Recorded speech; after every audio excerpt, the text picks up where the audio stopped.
Cinema துறையில் இருக்கக்கூடிய எல்லா ஹீரோக்களும் இந்த மாதிரி இருக்கிறாங்கன்னு சொல்ல முடியாது. சில ஹீரோக்கள் வந்து தன்னுடைய ரசிகர் மன்றங்களை கலைக்க சொல்லி சொல்றாங்க.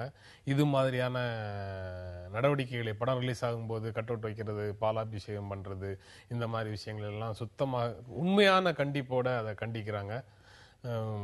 இன்னும் துணிச்சலான சில விஷயங்கள் எல்லாம் கூட இந்த வணிகமயமான சூழல்ல கூட ஆடியோ ரிலீஸுக்கு வரமாட்டேன், அதை சும்மா நான் வந்து இன்னைக்கு ரிலீஸ் ஆகுது கேசட்னு சொல்லி ரிலீஸ் பண்ணுவேன், அதோட சரி அப்படின்னு சொல்லி அந்த ஃபோக்கஸ் வந்து தன் மேல விழுவதற்கு இடம் கொடுக்காமலே இருக்கக்கூடிய நடிகர்களும் இருக்கதான் செய்யறாங்க. அப்படி இருக்கிறவங்களுக்கு நடுவில் இந்த மாதிரி தன் கல்ட்டை வளர்க்கிற மாதிரியான நபர்களுக்கு வேறு ஆம்பிஷன் இருக்கிறது காரணமாக இருக்குமா? தான் நோக்கி தன் பிரியமா இருக்கிற ஒரு பெரிய கூட்டத்தை என்ன செய்யறது முடிவெடுக்கிற உரிமை அவங்களுக்கு வேறுபடுது. மனநிலை அவங்க நிலைமை வந்து இவன் ஒருங்கிணைச்சு ஏதோ பண்ண பார்க்குறாங்க. அவர் இந்த தொல்லை வேணான்னு ஒருத்தர் முடிவு பண்ணலாம். ஸோ அப்படி தொல்லை வேணான்னு முடிவு பண்ணி அப்படி கட்டமைக்கப்பட்ட அமைப்பு இல்லாத அதே நேரத்தில் அது நடந்துக்கிட்டே இருக்கலாம். நம்ம அதையும் பார்க்குறோம்.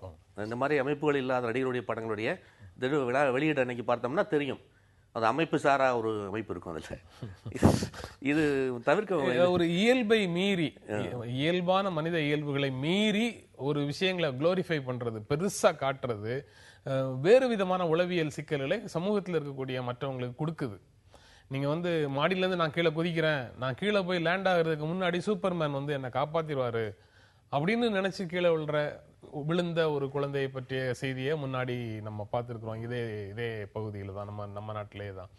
சூப்பர்மேன் வந்து காப்பாத்திடுவாரு அப்படின்னு சொல்லி அதே மாதிரியான ஒரு சூப்பர்மேன் இமேஜை நம்ம ஹீரோக்களுக்கு கொடுக்கறதுக்கான முயற்சி இதுல திட்டமிட்டு அடங்கி இருக்கு அப்படிங்கிற குற்றச்சாட்டை நீங்க அதே மாதிரி முயற்சி அரசியல் களத்துல இருக்கு, வேறு களத்துல இருக்குங்கிறது வேறு விஷயம். ஆனா இங்க உள்ளுக்குள்ள இருக்குங்கிறது ஒரு ஃபேக்ட் தான். இல்ல உண்மைதான். அதுல இருந்து நாங்க சொல்ல போனா ஒரு முழு வர்த்தக சினிமாவை பார்த்தீங்கன்னா அப்படி ஒரு சூப்பர்மேனா மட்டும் அவரை காட்டுறது இல்லை.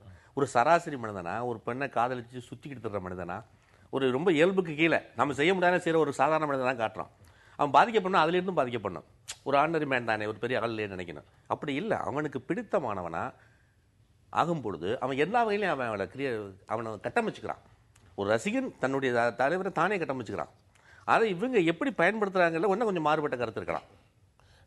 நீங்க இதுதான் சூழல் அப்படிங்கிறத பல பத்தாண்டுகளாக பார்த்துட்டு இருக்கிற ஒரு சமூகத்துல நீங்க குறிப்பிடுற மாதிரி ஒரு பண்பாட்டு வறுமை அங்க இருக்கு, பண்பாட்டு வெற்றிடம் அங்க இருக்கு அப்படிங்கிற சூழல்ல தமிழ்நாட்டுல குறிப்பாக பல்வேறு விதமான பிரச்சாரங்கள் வலுவடைந்த ஒரு தமிழ்நாட்டில் இந்த ஏரியால மட்டும் எந்த விதமான மாற்றங்களும் வராமல் போனதுக்கு என்ன காரணம் இருக்க முடியும்? இல்லை, முக்கியமாக நீங்கள் பார்த்தீங்கன்னா இந்த மாற்றங்கிறத நான் வேற மாதிரி பார்க்குறேன். உங்கள் கேள்வியில் அதற்கான ஒரு பதில் ஒளிந்திருக்கிறது. என்னென்னா, அரசியல் மயப்படுத்துவது என்கிற ஒரு விஷயம் அது ரெண்டு விதத்தில் நடக்கும். அதாவது ஒரு இயக்கம் வந்து பார்த்தீங்கன்னா ஒருத்தர் அரசியல் மயப்படுத்துறதுங்கிறது பிரச்சனைகளின் அடிப்படையில் அல்லது ஒரு சமூக பிரிவினருடைய அடிப்படையில் இப்படி பல தளங்களில் நடக்கும். ஆனால் இவர்கள் இந்த ரசிகர் மன்ற அரசியல் என்பதே வந்து பார்த்தீங்கன்னா புதிதாக அதிகாரத்தை அடைய விரும்புகிற சக்திகள் சமூகத்தில் பல மடங்கு இருக்காங்க, பல மட்டங்கள் இருக்காங்க. வந்துட்டு உதாரணமாக ஏன் ரசிகர் மன்றத்தில் இளைஞர்கள் அதிக அளவில் சேர்றாங்கன்னா அவர்களுக்கு அங்கு உடனடியாக ஒரு இடம் கிடைக்கிறது, ஒரு ஸ்பேஸ் கிடைக்கிறது.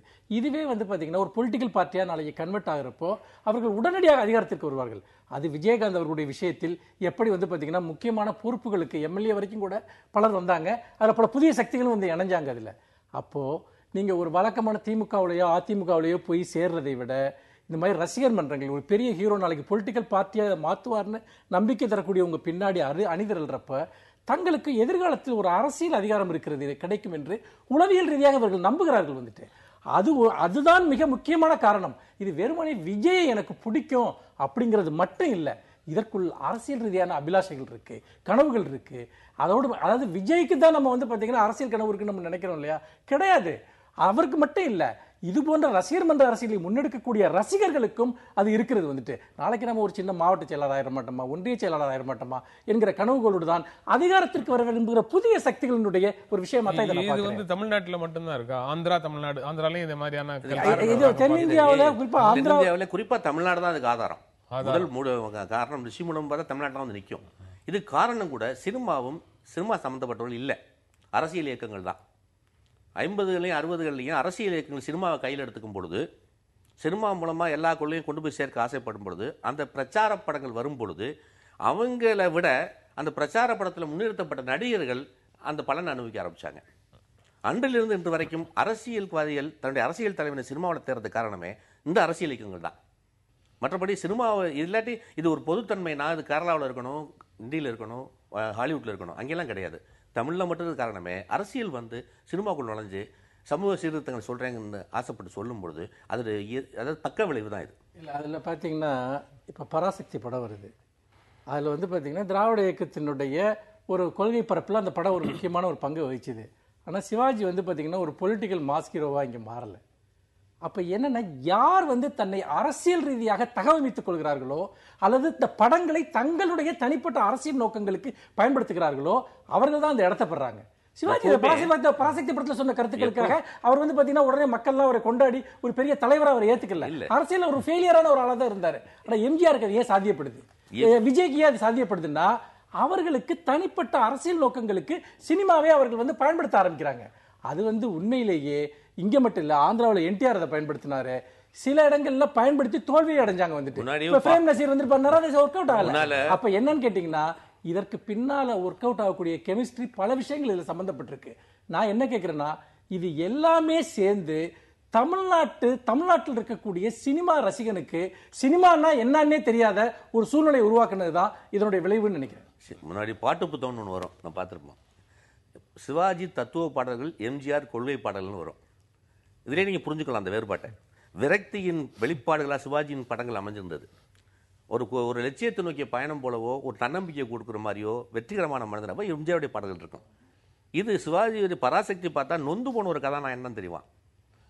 அப்படி இல்லாத ஒரு ரொம்ப தவறு வந்துட்டு. ஏன்னா சமூக கருத்துக்களை சமூகத்தை நோக்கி எழுப்பக்கூடிய கேள்விகளை பொலிட்டிக்கலா முன் வச்ச படம் பராசக்தி வந்துட்டு பாத்தீங்கன்னா, அதை விட்டுட்டு சமூகம் என்பதே நான் தான், நான் இந்த சமூகத்தை மாற்றி விடுவேன், இந்த சமூகத்தின் பிரதிநிதி நான் தான் அப்படின்னு சூப்பர் ஹீரோஸ் வந்துட்டு எம்ஜிஆர் காலத்துல உருவாகுறாங்க. இது தனி மனித வழிபாட்டு எல்லா மொழியிலும்